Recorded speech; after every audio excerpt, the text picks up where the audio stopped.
రెడ్డి 11 గంటలకు నా ఇంటికి వచ్చి జెండా ఎగరేస్తా ఉన్నావు కదా, రాకపోతే 12 గంటలకు నేను ఇంటికి వస్తా.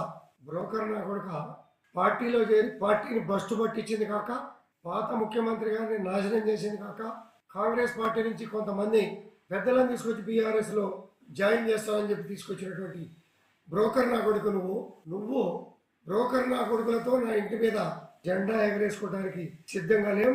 చేతులు కట్టుకుని కూర్చోలా. నా కొడుక నువ్వు నేను తేల్చుకుందాం రా. ధైర్యం ఉంటే నా కొడుక, లేకపోతే నేను వస్తా. నా పోలీస్ సిబ్బంది కూడా అవసరం లే, వాడు మేము తేల్చుకుంటాం. ఇది బీఆర్ఎస్ పార్టీకి నాకు కాదు యుద్ధం, కౌశిక్ రెడ్డి గారికి నాకు యుద్ధం.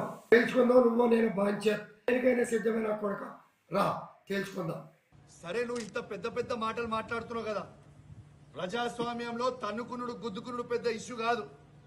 నిజంగా తన్నుకుందామంటే రా, నువ్వు ఒక్కనివి రా, నేను ఒక్కని వస్తా, ఇద్దరం తన్నుకుందాం, ఆడ తీసుకుందాం, ఎవరికి బలవంతులో చూసుకుందాం, అదే ప్రాబ్లం ఏం లేదు. కానీ ప్రజాస్వామ్యంలో అది ఒప్పుకోరు కదా. నీకు దమ్ము ఉంటే, నువ్వు మొగోనివే అయితే, నీకు చీమురు నెత్తురు ఉంటేనే నీ ఎమ్మెల్యే పదవికి రాజీనామా చేసి మళ్ళీ బై ఎలక్షన్కి రా, వచ్చి గెలిచి చూపి నువ్వు దమ్మున్న అప్పుడు ఒప్పుకుంటాను.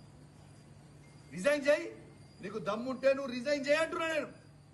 నీకు దమ్ముంటే నువ్వు రిజైన్ చెయ్యి, come will go for election, ఆడ చూసుకుందాం. అది నిజమైన ప్రజాస్వామ్యం కదా.